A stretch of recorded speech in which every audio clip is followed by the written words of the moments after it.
Hi everyone, your favorite host, Walt Kasmir, and I have a special treat for you again. I have my co-host, Joseph B. Washington. We are going to have a lively episode today. We're going to talk about something that has been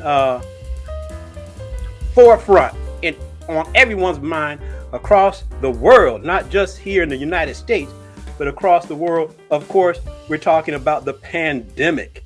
Yeah. My brother, I want to get right to it and introduce you and let you tell the people your recent experience. So for the people who do not know, I have with me Joseph B. Washington, renowned motivational speaker and author of the best-selling book, Let Average Go. Brother, you have an extraordinary experience to share with the people. So I am just going to get back and let you tell the people about what happened in your life recently. Well, Walt, man, thanks for having me on here again. It's always, an awesome experience, man, to co-host this awesome platform with you.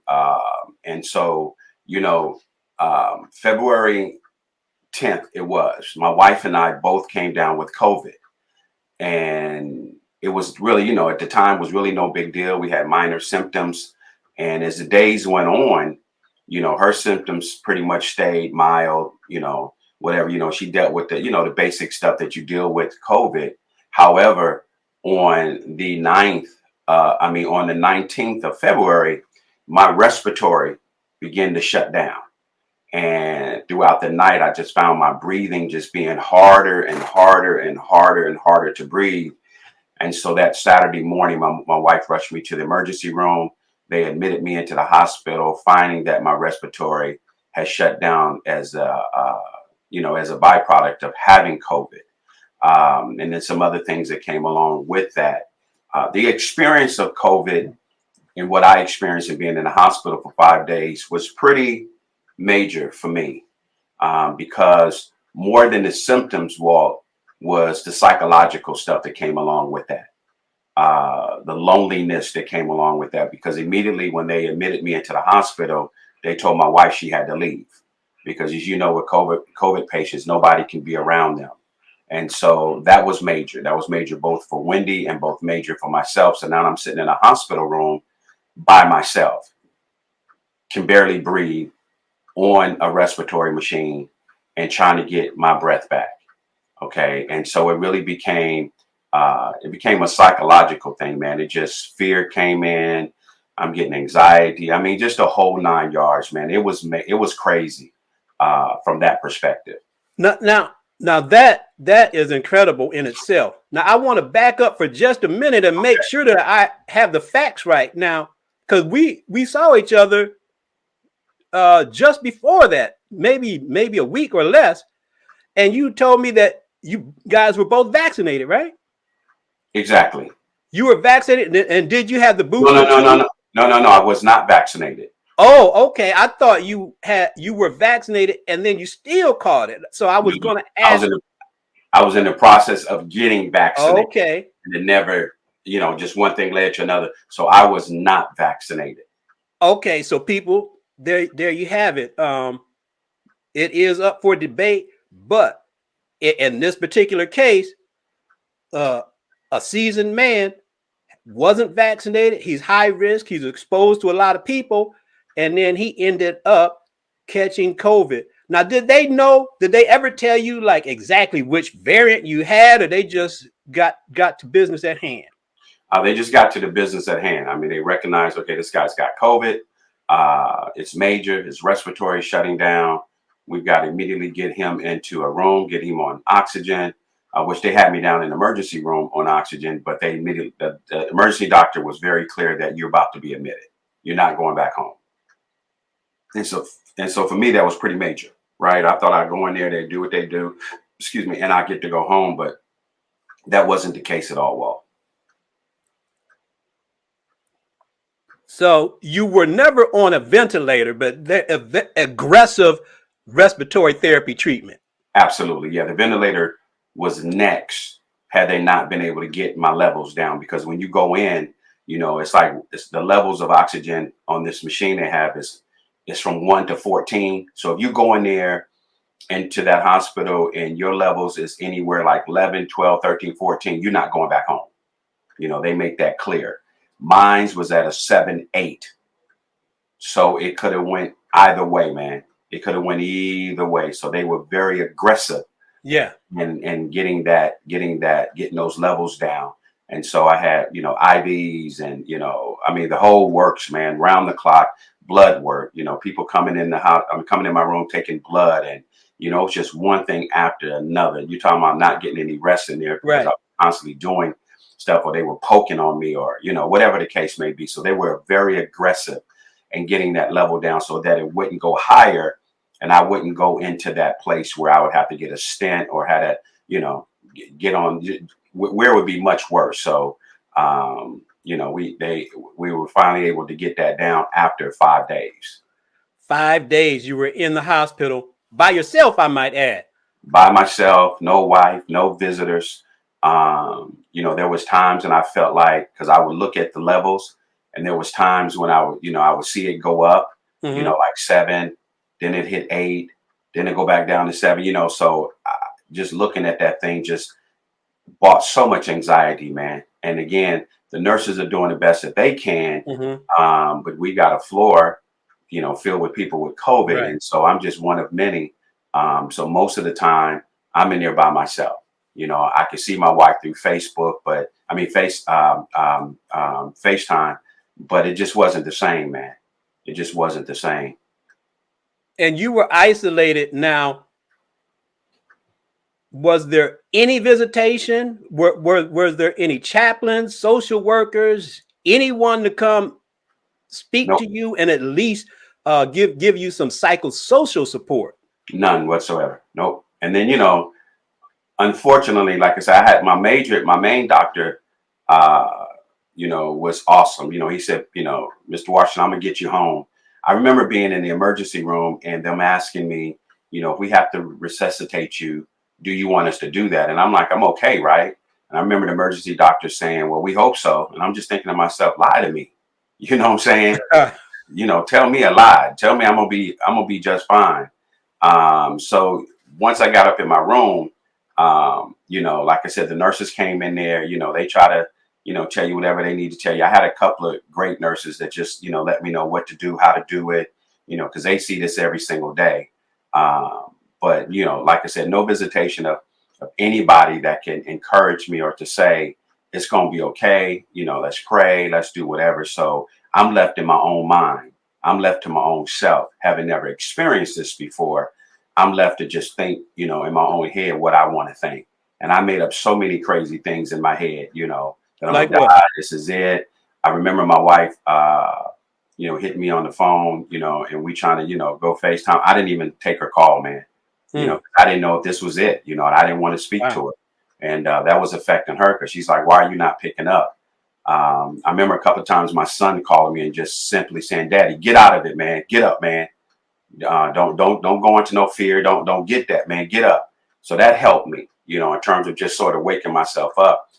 Because I literally I kept all the lights on in the room 24/7. I kept the TV running 24/7. I tried to stay up as late as I could into the night, like 3 or 4 o'clock in the morning, because I was afraid, or I was concerned that if I went to sleep, I wouldn't wake up.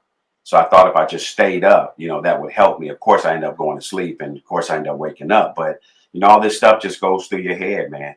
It just goes through your head, and it's like a war going on. I just feel for those individuals. You think about the individuals who are in there by themselves, and then once they're discharged, if by the grace of God they make it, end up having to go home by themselves again. I was blessed because I got an incredible wife that nursed me back to health, and that is a blessing. Yeah, but you think about the people who don't have that, the people who right now, as we speak right now, who still don't have that. So that mind, man. The Bible says, Job said, the thing that I fear the most has come upon me. And so, that mind, I think, and just the fact of the fear and the stress is what kills a lot of people too, I believe. Let me follow up on a couple questions that popped in my mind while you were giving your narrative. So, had you ever been in the hospital up to this point? Yes. Okay, so it wasn't totally new, but Yeah. being isolated and, Yes. and honestly having to grapple with your mortality at this point, Yeah. Yeah. and having to do it alone with no other social support, no social worker, no counselor, no chaplain, no family, and from what we had discussed earlier, uh, uh, a less than empathetic staff. Now, can you talk to that about that? And then I wanted to ask about the specific treatment after you address that for us. Yeah, I had a couple of nurses that were great. I had a couple that weren't, man. They were very insensitive. I was like a number to them. Some of them talking, pretty harsh or crazy to me in a way that I thought was inappropriate. But then I had a couple of that was like, Mr. Washington, you're gonna make it. You're gonna be good. Here's what you need to do. But the ones that were really insensitive was the ones who were, watching over me during their time that they were there, their shift, if you would. So that was, it was pretty challenging for me with that. I thought there would be, better engagement with them. Like I said, a couple of them it was, a couple of them it wasn't. But so that I found that, I think had that been up to par around the clock, I Mm-hmm. think I would have felt better, So I'm looking for the nurses that treated me well when they're coming in, but they're there a couple of days and then new nurses Yeah. come in and then, you've got 3 shifts too. So you're dealing with nurses.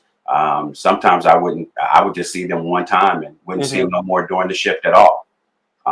So, that was the only contact I had. And as you mentioned, when I was in the hospital before, I was actually in the hospital for 35 days because of a liver Oh. abscess.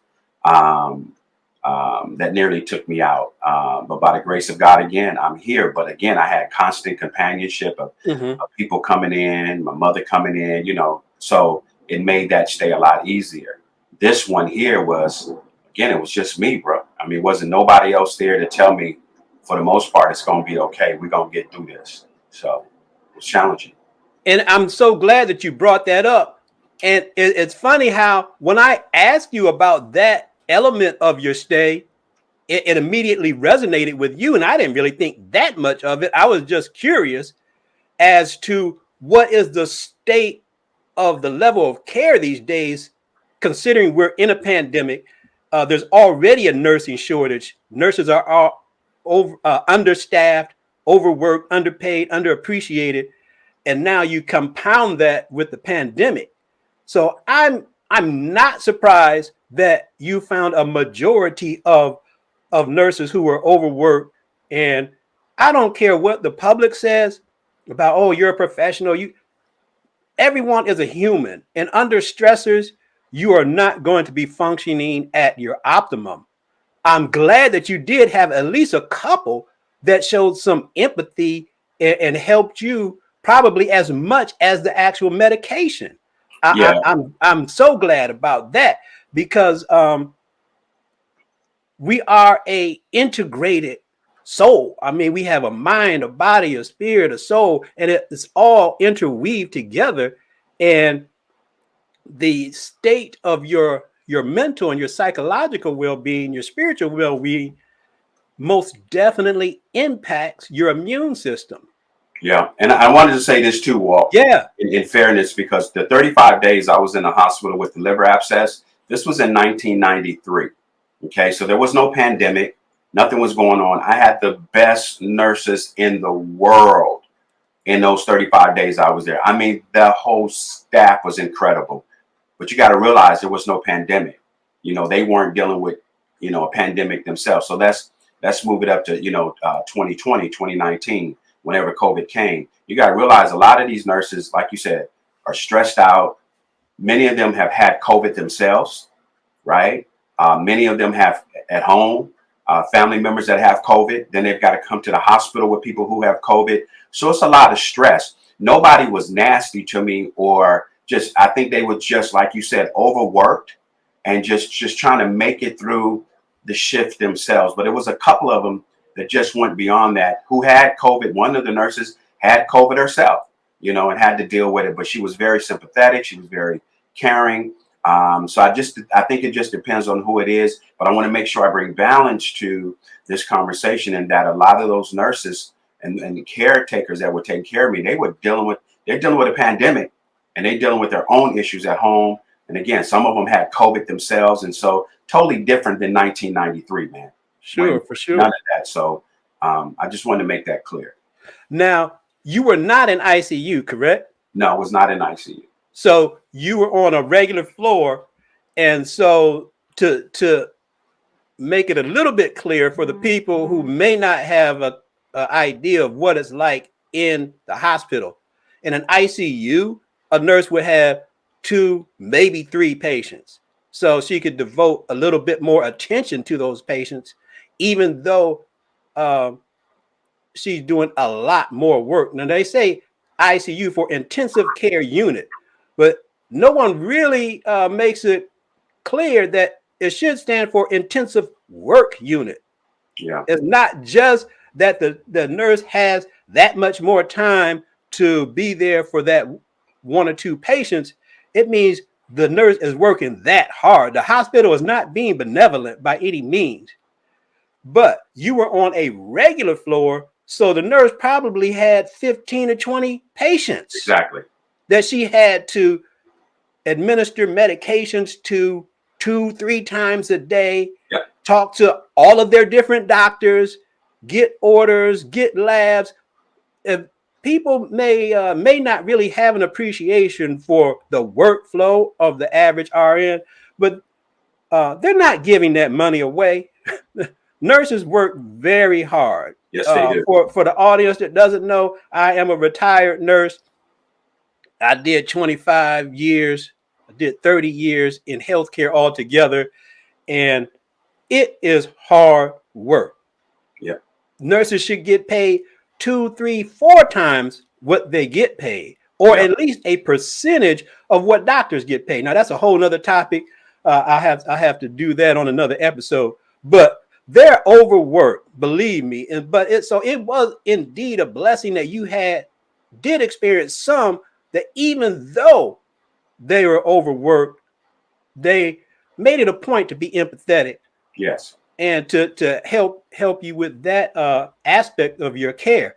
Now, when did you get to the point when you actually understood your treatment plan and what they were actually doing and what was going on with your diagnosis? Or did they ever take the time to explain to you what was going on and what they were doing?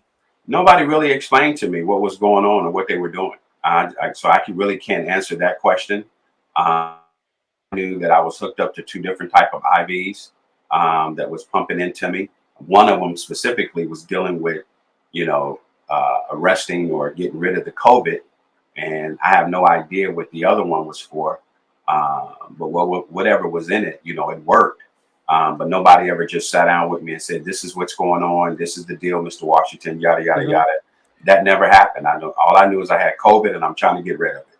I'm glad that they provided you with aggressive, appropriate treatment. Yeah, they did.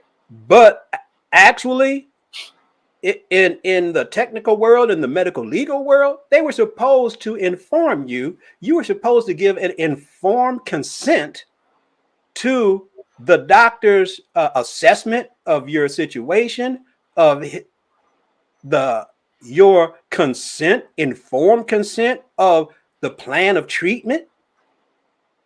Meaning not just, you're so scared you'll agree to anything. Informed consent meaning that you actually comprehend at least the gist of what's going on, what your diagnosis is, what the doctor thinks your prognosis is, what the treatment plan is, and at least the nuts and bolts of how that all pans out.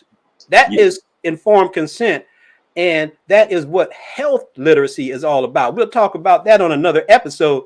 But you and your family. Now, in this case, your family couldn't be there physically, but you are supposed to be a participant in your care. Now, in an urgent situation, they have to handle business first. Right. But at some point, they're supposed to get informed consent, and you're supposed to have some idea of what's going on. If not you, definitely your wife or next of kin. Somebody's supposed to know what's going on and give consent for all that treatment and all those bills that are going to follow afterward. But I'm glad they took care of you to handle business. But I just want the audience to know there is an advocacy piece. And most times we have to be our own advocate, but hopefully you have an advocate beside yourself, because when you're in the midst of it, Yeah. you're not up to par to be your own advocate. And I think that was the situation with myself in the emergency room.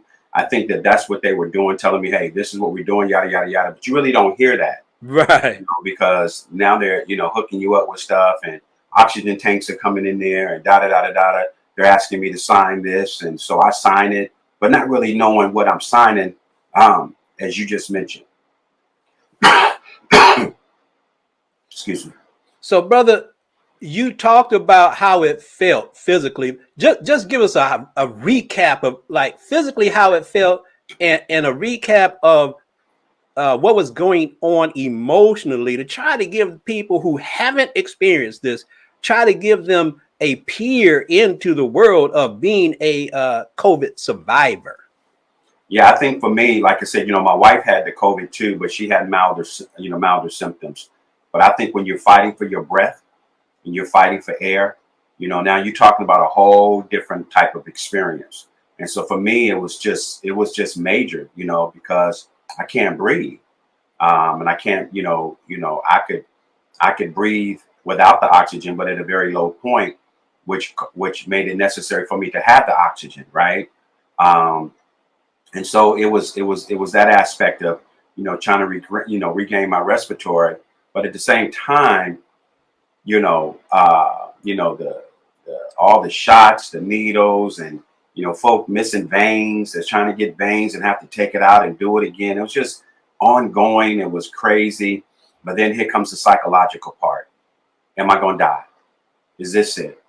Will I die alone in this hospital by myself, in this hospital room by myself? Then you hear all the stories of all the people who have died before and people that are dying from COVID. And so psychologically, man, it was just crazy, crazy, crazy. Thankfully, I didn't have I didn't have any major pre-existing situations. I didn't have high blood pressure, don't have diabetes. I am 59 years old, but I've always kept myself in pretty good shape. And then again, I have an amazing wife who's from the Caribbean. And so, we're always doing blood cleansers and kidney cleansers and all this stuff that she has me drinking, and then exercising. So I think that was helpful to my point. Mm-hmm. But what would I just tell you, man, the loneliness that I felt, the I think I would have gave up had I known how to give up. I think I would have quit had I known how to quit. I just didn't know how to quit. But the loneliness, the again, the anxiety, the fear, because more than anything, I started playing in my mind all the stuff I heard about this COVID and people dying from it and not coming back from it. So from that perspective, it was major. It was major for me.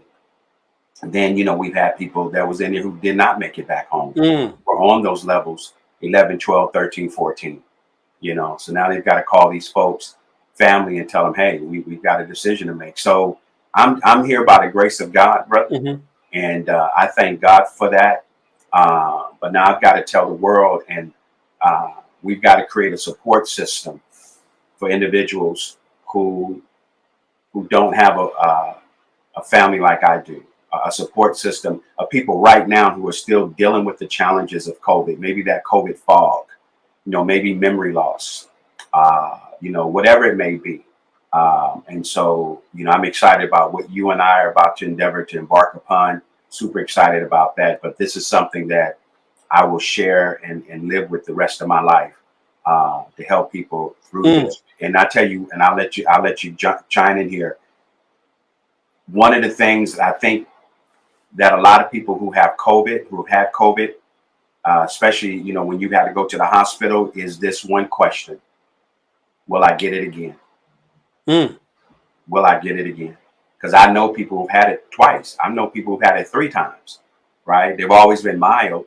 And then the whole thing is, they said because they were vaccinated. So the people who were not, vaccinated. And again, I'm not even having that conversation because that is a choice between an individual and it should be without any judgment, right? That's a choice because I know people who have been vaccinated that passed away of COVID, right? So, it's really a choice, but we've got to create a support system for individuals that are dealing with this now, who may not have had COVID, but had a mother and father who died from it and that are dealing with it. So that's what I'm super excited about, Walt. I'm excited too.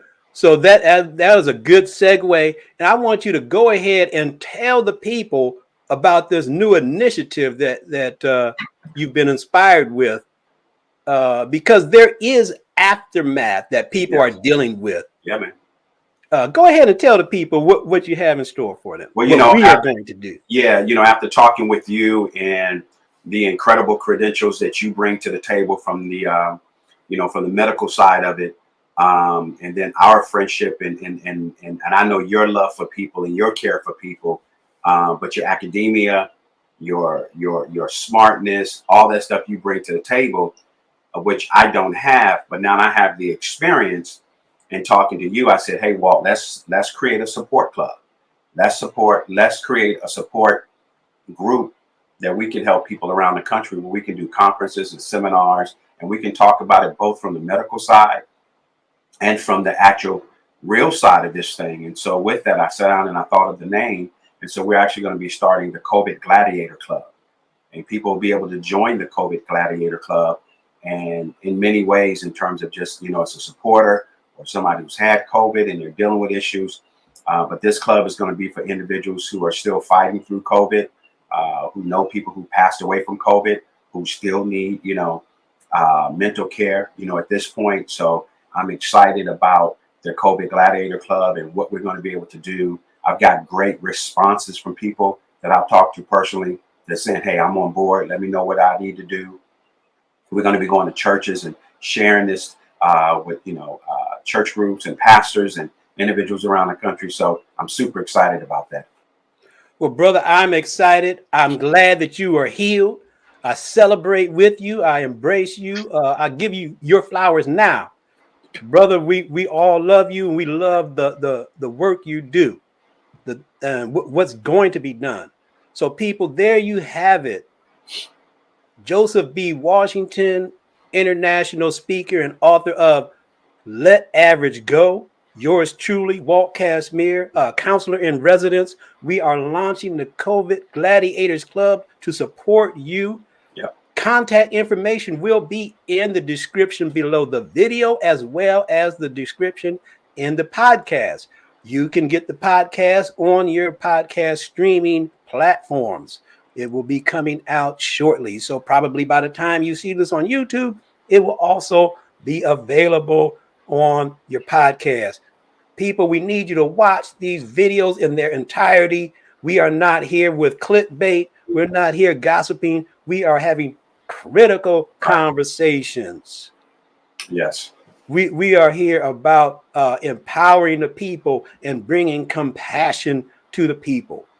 So share, subscribe, like, let people know what's going on. Come back every week, especially to find out information about the launch of the COVID Gladiator Club. People, we love you. We're here to empower you and for you to have been better after encountering us. So until we meet again, always know that where there's hope, there's healing. Be blessed.